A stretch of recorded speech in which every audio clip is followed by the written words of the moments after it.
Hey y'all, welcome back to my channel. My name is Aaliyah Amira, and on this channel, I talk about all things personal development, mindset, and manifestation.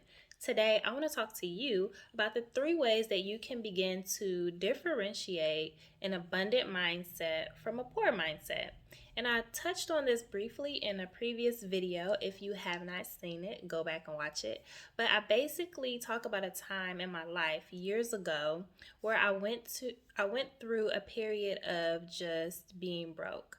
I call it a life pattern of brokenness. That's what I called it all those years ago. I just felt like I wasn't enough.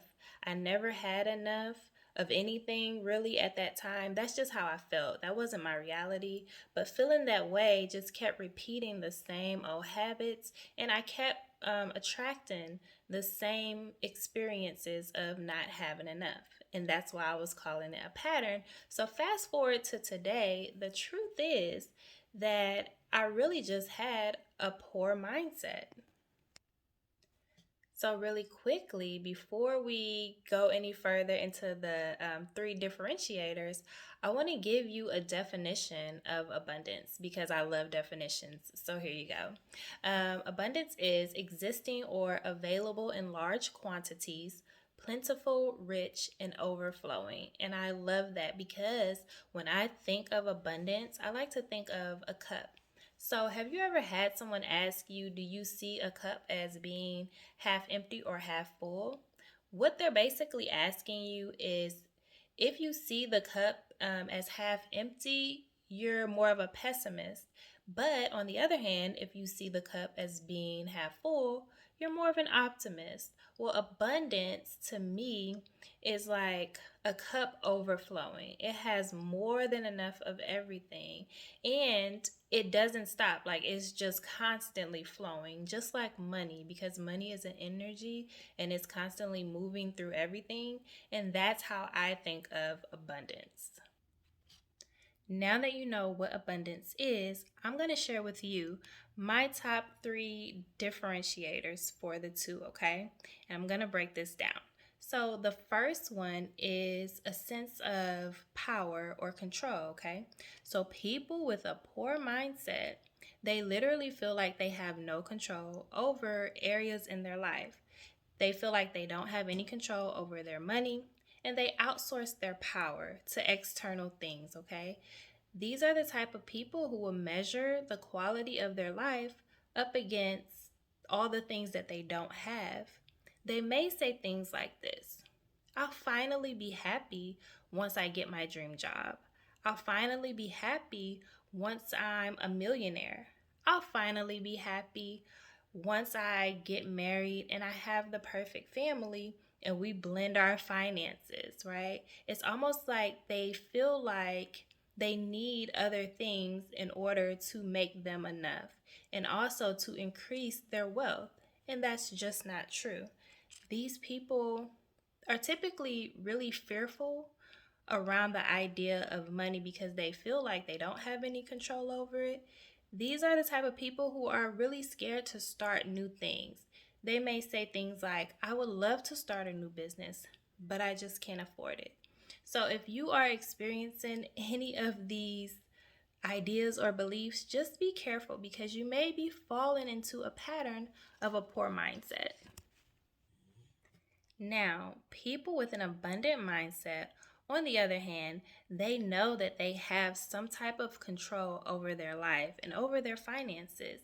So, since they feel a sense of control over their money, they use it wisely. They know that money is just a resource and it's like a tool to go out and make more money.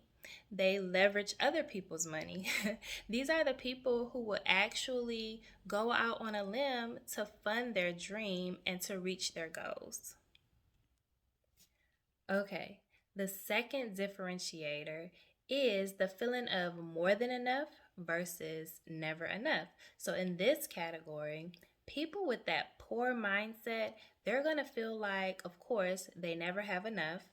They feel like the world is limited in resources and they lack something that they really need. They always wish that they have more. And these feelings are what create the strong emotions that they have and create that fear. They can be greedy, stingy, jealous. They may hoard money. These are the people always stashing money away. And it can also create unfriendly competition. And the reason why I say it's unfriendly is because they may not play fair, right? Because since they're coming from a mindset that they don't have enough, they may feel like they have more to lose than the other person. So, take an abundant mindset person in this same category, okay? They're going to come from a headspace of there's always more than enough. Money is constantly overflowing. The world is rich and plentiful. Everybody gets to eat. They love seeing other people win because they realize that the world is infinite, okay? If you are someone who identifies with the poor mindset in this category, I would just ask you to ask yourself, when's the last time the world really ran out of money, right? When's the last time that all the resources just completely dried up? I can't think of a time that that happened. And that's because that belief of that lack and limitation is just untrue and it's not supported by anything real.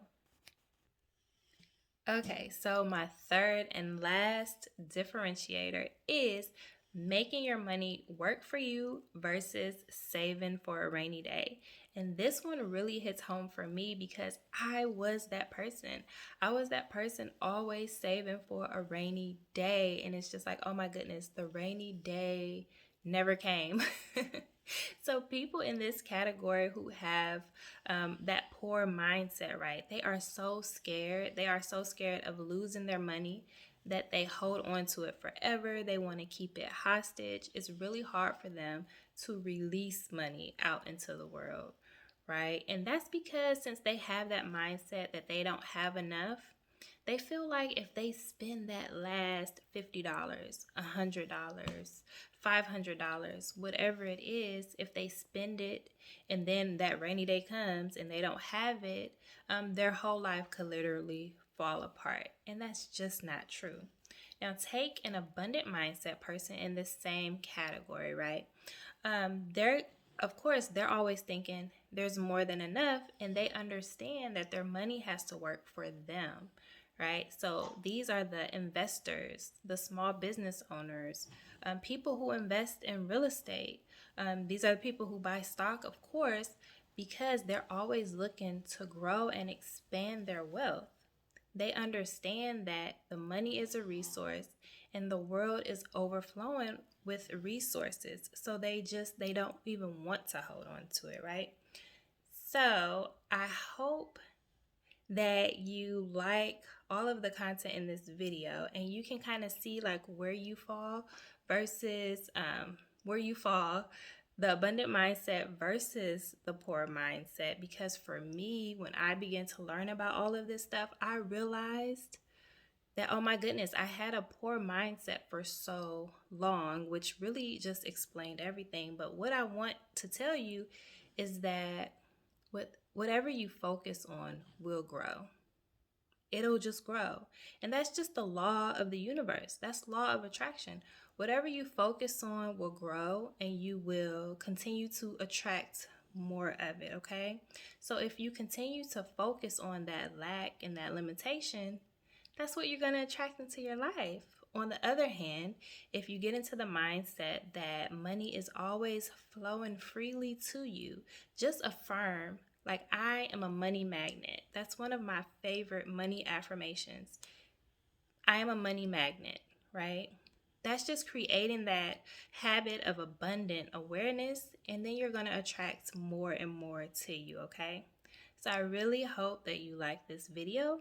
As always, like, comment, subscribe, and I will see you next time. Bye.